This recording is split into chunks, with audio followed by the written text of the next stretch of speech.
البتہ یہ ہے کہ اس واقعے کی جو یادگار ہے اس میں کوئی شک نہیں ہے کہ اس نے مسلمانوں میں سے ایک گروہ کے دل میں قربانی اور شہادت کا جذبہ بہت پیدا کیا، اس میں کوئی شک نہیں۔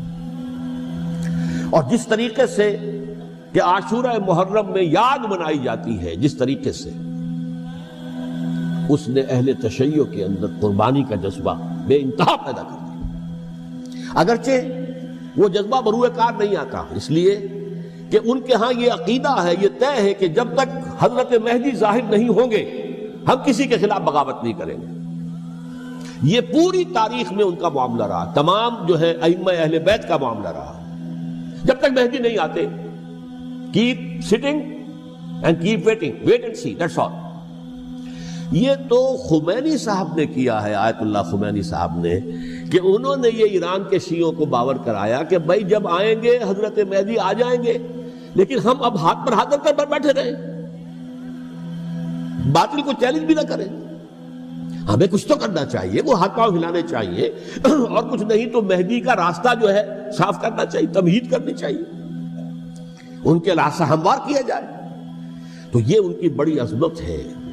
آیت اللہ خمینی صاحب کی کہ اہل تشیع ایران کے جو ہے ان سے انہوں نے یہ بات منوا لی کہ ہم بالکل انرٹ نہیں بیٹھے رہیں گے، بلکہ اب انہیں نائب امام قرار دے کر اور ولایت فقیہ کے فلسفے کے حوالے سے، یہ دو چیزیں ان کی جو ہیں بنیادی فلسفے کی ہیں، وہ اس وقت میرا موضوع نہیں ہے، انہوں نے عوام کو ایسا کھڑا کیا ہے کہ 20,000 سے لے کر 30,000 کے درمیان انسانوں نے جانیں دی، عورتوں کے جلوس نکلے، شیرخوار بچہ گود میں ہے عورت کے، اور گولی کھا رہی ہے، مر رہی ہے، گر رہی ہے۔ آپ سوچئے زندگی کتنی عزیز ہوتی ہے، اور شیرخوار بچے کے لیے ماں کی جو زندگی ہے، اس ماں کو اپنی زندگی کتنی عزیز تر ہوگی کہ اپنے لیے نہیں تو اس بچے کے لیے مجھے جینا ہے، لیکن نہیں، گولیاں کھائیں گے، گری۔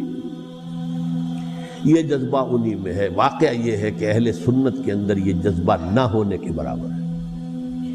یہ میں واشگاف الفاظ میں کہہ رہا ہوں۔ پورے عالم اسلام میں صرف شیعہ ایران ایسا نکلا ہے کہ جس نے بادشاہت کا خاتمہ کیا، باقی سعودی عرب میں بادشاہت بیٹھی ہوئی ہے، ڈٹ کر بیٹھی ہوئی، اربوں ڈالر کا ایک ایک محل بنتا ہے ان بادشاہوں کا،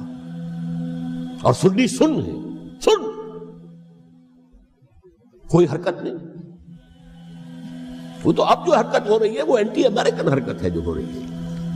وہ در حقیقت وہ مسئلہ بالکل دوسرا ہے جو اس وقت ہو رہا ہے، لیکن یہ کہ عالم اسلام میں کوئی تحریک ایسے نہیں اٹھی۔ یہ اہل تشیع میں ہے جو بالکل استثنائی بات ہے کہ انہوں نے جو ہے ایک ایسا بادشاہ جس کو کہا جاتا تھا کہ اس کا جو اسلحہ خانہ ہے وہ ایشیا میں سب سے بڑا اسلحہ خانہ ہے، جو 2500 سالہ پرانی جو ایک عظمت تھی ایران کی، اس کو دوبارہ تازہ اور زندہ کرنا چاہتا تھا۔ 2500 سالہ برسی اس نے منائی تھی، اس کے لیے ایک شہر آباد کیا تھا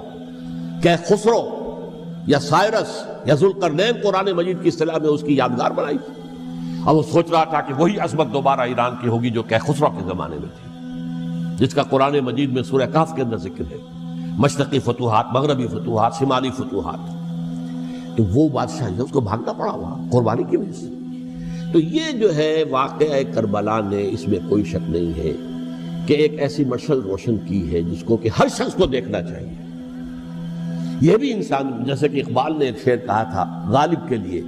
فکر انسان پر تیری ہستی سے یہ روشن ہوا ہے، پرے مرغ تخیل کی رسائی تاک ہو جا۔ تو فکر انسان پر حضرت حسین کی قربانی سے یہ واضح ہوا ہے کہ انسان کس حد تک جا سکتا ہے قربانی دینے کے لیے اپنے کسی مقصد کے لیے۔